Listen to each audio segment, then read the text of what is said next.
Hello there. So it's been a while since I last uploaded. Some updates. I had surgery, which is interesting. Some good stuff's happened, some bad stuff's happened, but I thought we could get back to the channel and kind of light the fire under it and learn some new languages. So a while ago I did make a poll on the channel saying who wanted to learn web development, and out of the 1,000 of subscribers I have, only 3 replied, which is amazing odds. Okay, so I thought in terms of learning web development, we could try looking at a fun way to do it. So I thought we could try learning JavaScript through a fun way, and that's where I came across this. So p5JS.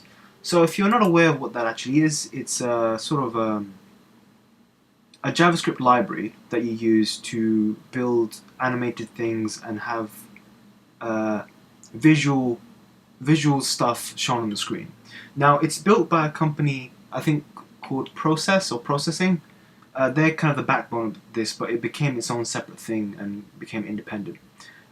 Here's the library in case you want to have a look. There's lots of cool generative art things on it that look quite cool.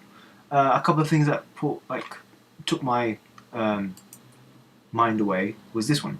So this sort of object you can control, and remember this is in a browser window. So you've got this 3-dimensional object that you can zoom in and out of. We'll try to build something not exactly similar to this because we're on a work in progress, but hopefully something cool like this. Anyway, I'll put the link in the description to show these examples, but you can pretty much find them off the website.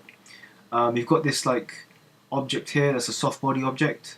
If you don't know what soft bodies are, they're basically shapes that become squidgy. So soft body is kind of in their name.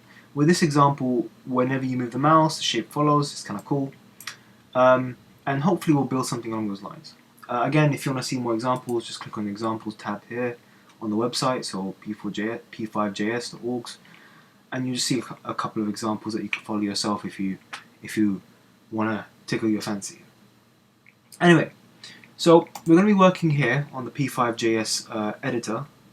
This is great because it means we don't have to focus on HTML, we don't have to focus on CSS to actually get this web project working.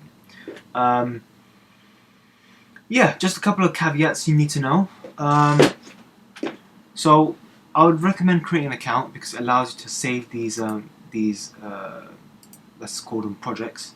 And on the default, when you open them up, you should get this gear icon, and you can just set the features that you want for the website. So for example, I think it starts off here, light, and that does kind of hurt my eyes. So I'm going with the higher contrast. That makes it easy to look at and easy to work with. And I just increase the font size a bit more so you guys can see what I'm doing.